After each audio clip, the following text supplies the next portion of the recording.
Welcome back, guys, to the Terrible Thursday, the day where I present to you what we've made so far. Last time we did the stream, we talked about what the game is about and what we wanted to make. I'm going to do that again. I'm going to give a little recap for the ones that weren't there or haven't seen it. Let's first start by seeing if this thing works, apparently. Okay, there we go. Okay, let's first start with actually talking about who we are again. We are DevCharge Interactive. I'm Lucas Joogsma. I stand here representing the team. I am the concept owner of the game Deep Extraction Inc. We are a student team. We are from the Han. We all follow the game minor. We are all interested in developing games and designing games and seeing how it actually works in the real world. We are all interested in actually playing the games as well, so that's one of the driving factors of making the game. So what is the game actually about that we are making? There we go. We are making Deep Extraction Inc., a game that's a bit centered around fear, uneasiness of the players, and a challenging game actually. So gameplay enhances the theming as well. The way that the game is oriented right now is that you are in a submarine, a very cold, dark submarine in a cold, dark world in the cold, dark ocean. Notice how I said cold dark a few times. It is a returning theme in the game as well. A bit horror oriented, as I said. We have some sketches already made of how the player would look like. One thing you can see immediately when looking at the player is you don't see any skin color, you don't see any form to the player. Anyone can play the game, even though the game is a bit scary and a bit oriented to be uneasy. We still want players to feel like they can play the game whichever way they want, and they can represent themselves in any way. Anyone could be in that suit, anyone could pilot the submarine. And with that said, anyone can pilot it and anyone can work together. Teamwork is very important in the game. Being able to work together, communicate to each other, talk to each other, and control the ship is the main challenge as well as the main fun part of the game. Going further on the game world, we made a sketchy submarine. Well, it's not a sketch, but it's a 3D model of a submarine. We did a lot of iterations on it, and we ended up with this design. We have, as you can see, we already have a color palette set up, something we discussed last stream, last presentation as well, to really build the feeling of being underwater and being in a submarine. Right now we are not orienting or working on the outside as much as the inside of the submarine, making sure that all the mechanics inside of the submarine work. So the outside is still a little bit unknown, which is funny because that's actually what we want. The ocean should be really play into the fear of the unknown. Once you are in the submarine, you know the submarine. Once you are out, you don't know where you are. It's scary. Dark and cold, by the way, and something that we will work on in the future.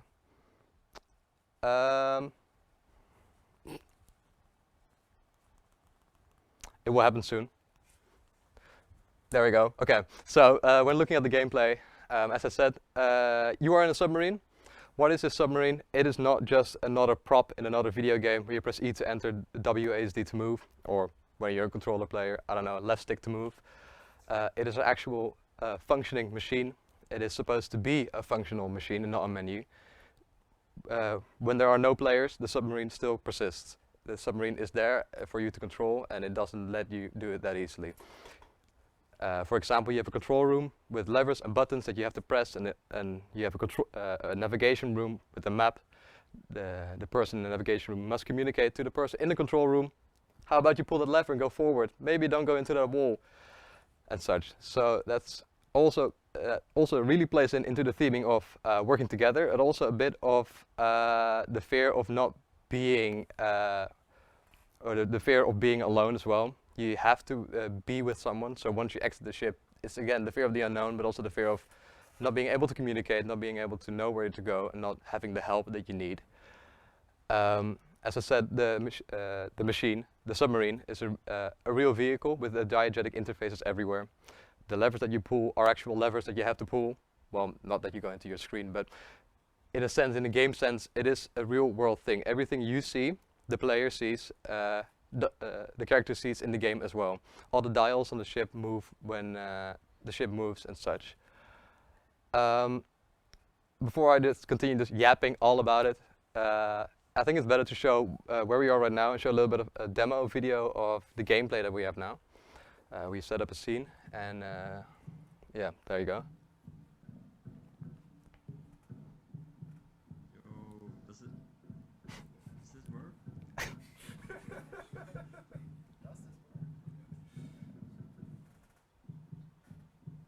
Yeah.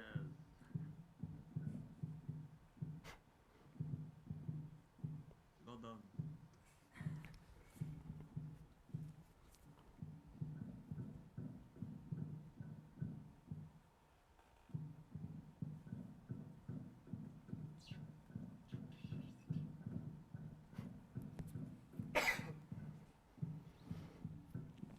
Well, as you can see, it's a little bit of a sandbox right now. You might think, oh, the voice we heard, does this work? It's something, a mechanical issue. It's not. It's actually in the game. It is genuinely the players talking to each other, seeing if it works. You can see the extremely high definition player model that we have made in order to really convey the effect. Right now we're really just focusing on getting the mechanics right, as we did before, really seeing if the multiplayer system works and the sound, and looking at how we well, get the voice chat system as well. As you heard before, you heard the footsteps very loud, and the voice is a bit soft, so soft even that you would think it's not part of the demo. That's something we have to tune. That's what we're working on. Sound is a very delicate thing, and it's not something you just put together and throw all the sounds in one place and make it work. You actually have to think about when to play what sound and what sound to put over the other, which also plays in the diegetic interfaces. When you pull a lever, you don't want to hear an extreme hard lever sound, but you might want to listen to another player telling you which lever to pull, for example. One thing you could also see, oh, okay. Anyway, let's take a look at the audio system first. We have made a little setup of, this is a different scene, oriented about seeing how the audio works in the game and how it would look and sound.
That sounded pretty awesome, in my opinion, in my humble opinion.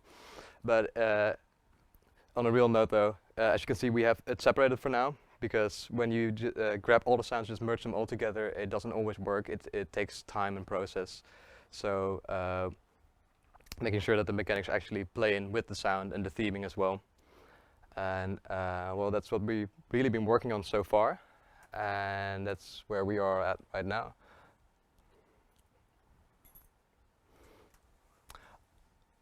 Do we have any questions, though? Yes, Ina. I think we're gonna give the microphone before, just in case it can be heard. My question is, why do you have the main character in a suit? Because normally you have like oxygen in a submarine, so I don't know, why did you make that decision? Um, before I answer, is it could the stream hear this? Is it everything fine? Yeah, okay. I think so. Just in case, I'm going to repeat the question. Why actually have the suit inside the submarine? Because it obviously is a suit that you use outside of the submarine. For now, it's really just how do you say it? An artistic choice for now. Really heavily weighing in on the anyone could be it. The same principle that Spider-Man uses. Anyone could be in the suit. Anyone.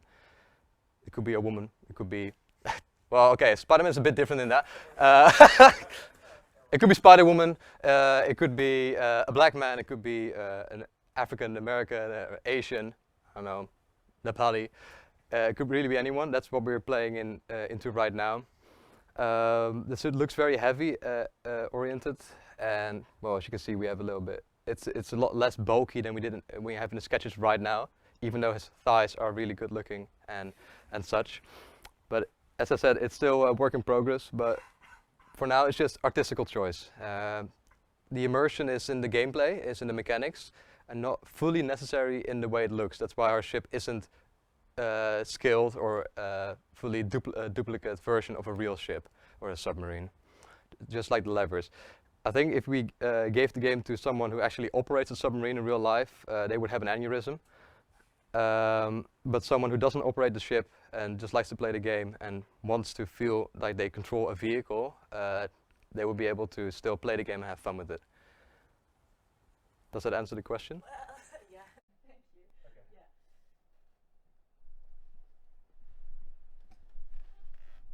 Yeah. We now have seen lots of mechanics. You can pull some levers, press buttons. But what will the actual gameplay be? Well, the actual game, okay, right now we showed off one of the main stations. Well, in the end, every station will be a main station, but we oriented on working on the control station, and really, as the name implies, it controls the movement of the ship, the submarine. So when you pull a lever, it will actually go forward, and when you press a button, it will go faster or less faster and such. And you will have to balance that out, making sure that you don't overload the engine with the amount of power that you are using to move forward and such. And it wasn't really that much visible in the scene that we showed at the demo, but there is a monitor in front of the screen, because after some experimenting and testing, we did find out that just leaving everything black and so you make it so that you're not able to see anything is actually very hard and doesn't enhance the gameplay at all. It actually makes it unnecessarily hard. So we started to think about adding a way for the guy in the control room to actually see where they are going. So you would have a person in the control room controlling the movement of the ship, someone in the navigation room telling them, okay, now you got to go to the right or take the left route in order to get to the point or your destination. And oh my God, the guy in the control room overloaded the engine. Now we have to repair it. So you have to walk together, or with 3 people or other people. One goes to the engine room, tries to fix it, whilst another one in the status room helps him guide through that progress.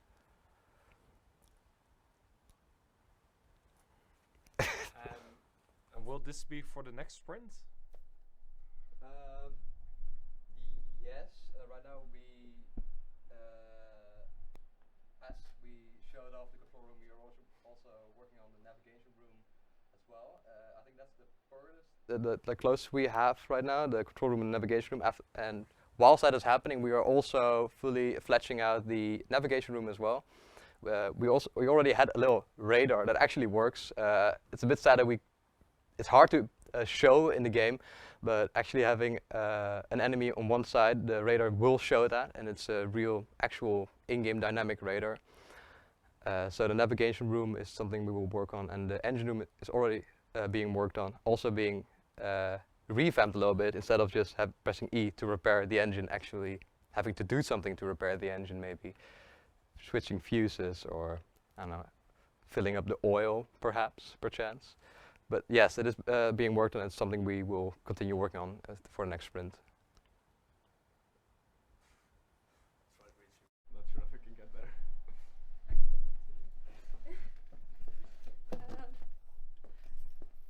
I was wondering if the player has have like specific goals besides steering the submarine. Do you mean like in a grand scheme of things, like game goal?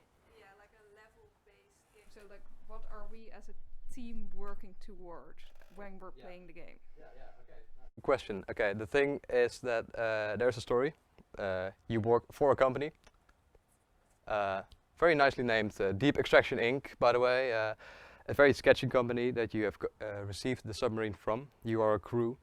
The reason why you are in the submarine is not instantly told. It is told in a different way. For example, in posters in the submarine, or ways that stuff that fills up the halls and such. but for now the goal is really to retrieve an item from a specific position. You will have your navigational map and it will show where it is. So the goal isn't necessarily for a player to control the ship, a goal is for a player to get to that point and retrieve the item and get back. That's the overarching goal, and to get that you have to work together, and I don't know, I would get the goal to control the ship and the other one would get the goal to actually relay that information, navigational info to the other one and such. Goal for the final demo is going to be making a playable level where you can work together to get to an item. The eventual demo is just one level to show off the mechanics, which is a very broad way to say it, of the game, just the overarching gameplay that we have, and to really see if that is fun and what should be changed from that.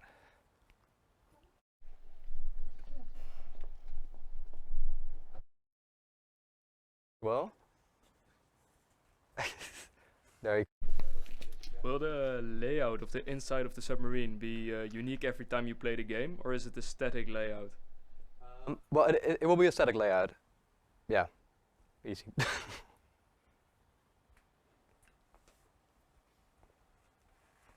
Yes, Ine. Can you switch roles? Like you said, you have to work together, and some is in the engine room, and the other one is the whatever. I don't know what they're called. Can you switch roles? Like maybe it would become a bit boring if you do the same thing like all the time. Is that possible, or do we have to start a new game, or how does that work? What do you mean switch roles? Role. Well, once you start the game, you don't get assigned a role. You just play. It's Okay, I thought someone wasn't like working in the engine No, room. no, and the no, no, other no. one was working at All the rooms are connected. It's just a submarine. You are thrown in there. You don't get a role assigned. You will have to find that out yourself. So maybe you let someone else control the ship. After a while, you find out that they don't really have the skills to control it and just crash into everything at all time. Then you'll switch it yourself. Maybe one guy is really bad at communicating to the people in the engine room, or to the guy who's trying to repair the engine what to do. So you switch roles. There's no. But you have to communicate with your teammates. Yeah, it's just up to you. The submarine is there. You aren't stuck in a room. It's just you have the submarine. The players have to figure out themselves how they will divide the tasks for the submarine. Okay.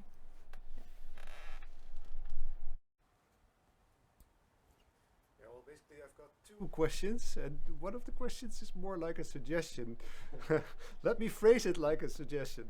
Sorry, a question. Can you please incorporate that you are wearing this suit inside the submarine into the story? Because that's, I think, that's the suggestion part, very easy. Because being a sketchy company, giving you a sketchy submarine, giving you a sketchy mission, also giving you sketchy way to dress yourselves, so I think it's very easy. But Great answer to the question. It is. I have. We have written in the process of making this game. We obviously need a way to really see what the theme of it is, and the story as well. And because we want to tie in all the mechanics and the rules and such into the story as well, we have written a story Bible, which is a way of really incorporating every part and really setting up, how do you say it, laws inside of which the game will take place. So it is explained in the story a little bit, yes? nice. Can we buy the Bible? Never mind. Think about it. It's just a collection. Yeah, it's a collector's edition. Anyway, second, more serious question is this. To me, you've got two main challenges for now. One challenge is well, creating the game world with all the machinery, the characters in it, stuff like this, and you showed your progress, so that's pretty clear to me. The other thing I think is a main challenge is how the machine actually operates. So when you pull a lever, then what is the consequence? When you pull a lever, when the machine is, I don't know, the engine is at full power, what's the consequence? I didn't hear any progress about these kind of rules. Do you already have those? And in what format? Yes, we are working on that. We are researching it. Right now, we really just the demo that we showed is just making sure that in it is possible to make the levers work and make the buttons work. But yes, we are writing everything out and making sure that the player, it should be hard to control the ship, but it shouldn't be impossible. It should be hard to see, okay, what does this button do? But it should be easy to know the consequence of when you do something wrong. So yeah, we are working on that, and we will incorporate it into the game. Maybe the suggestion, I'm not sure if that will work for your workflow, but you could simulate these kinds of rules in another program, right? For example, in Excel, or I don't know, because then you can quickly iterate on if I do these things together in this, these are the, this is the, well, let's say the starting condition, then this is the result. Not a yes, we have that. We have parts of the engine room that are already laid out in Excel sheet to make sure that that the points are clear, not only to the design as well as to the players as well. Just balancing is an important part of the game, so it shouldn't be hard or impossible. Always randomly generated. That's the same with having a randomly generated ship every time. It's fun maybe, but you get used to your ship. You want to be able to progress and actually get better at it. But yes, balancing. Yes. We're doing that. Yeah, just for because I like it. Can you do you know a specific situation? Is a specific, a concrete example of a balancing issue that you already solved or haven't solved yet? Yeah. Okay. So, in the point of view of the players not understanding the balance. Yeah. Okay. So in the audio demo, we showed off a little. How do you say, a transmission box, the same thing you have in cars, for example. So our original idea was to have the transmission box next to the levers. So the levers, once you put the lever, for example, forward, you go forward with that lever. You go to you pull this one back, you turn right, for example. So the levers have their own movement control that they inhabit. Then the transmission box, once you put it in first gear, it will go normal speed, but once you put it in second gear, it will go twice that speed, for example. It's a multiplier added on top of it. We did some testing with paper prototypes and such, and we found out that it is very hard for players to instantly make the connection to see, okay, when I move this speed or transmission to gear 1, that it actually slows down the ship or makes it faster in a way, because we made it so that, for example, if you put everything in forward and put the gear in 2, it would overload the ship, but it wasn't clearly communicated. So the first thing we did is rethink the transmission design, making it more like buttons, because, well, obviously a button is easier to instantly recognize than a transmission box, mostly for the Americans probably. But also making sure that the one in the control room gets a layout of, okay, I am it is going to, for example, with colors, it is not final, by the way, I'm just giving an example, it will go to red. Okay, right now I'm overloading the engine, if I go further it will crash out. But if I put it in the second button, for example, okay, it's in orange, so I can go forth, or blue. So using colors and status bars and reiterating over older research parts is the way that we are balancing everything right now. Okay, thank you. Nice. Yeah. Can I add one remark to that? If you use colors, be careful for the colorblind. Yeah, well, but we have colorblind people in our group, so we have great testers to see if the green light actually is not orange. Yeah, so yes, we are. That's also a thing, is that you can't convey everything with just colors. You should be able to convey it with icons, letters as well, and ways that it looks. So yeah. Check mark, warning symbol, and an error, For example. icon. Yeah.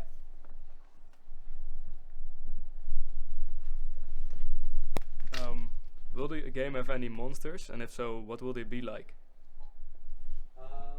Yeah, we were thinking of adding monsters anyway in the beginning of it. We are really orienting right now on making sure that the ship itself is fun to operate.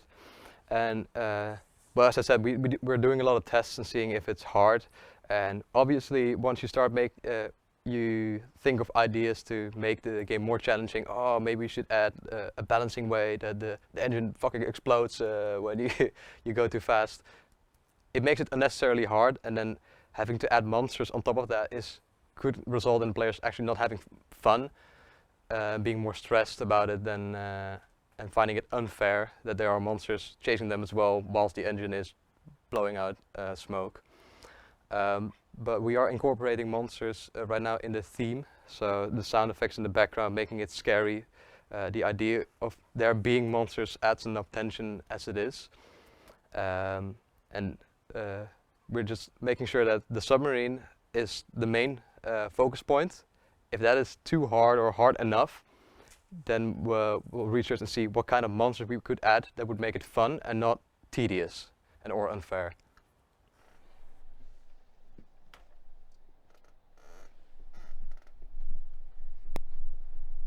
Any more questions?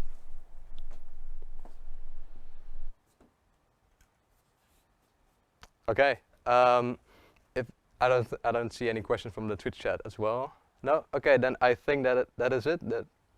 Thank you all for coming. Thank you all for listening. Yes, thank you.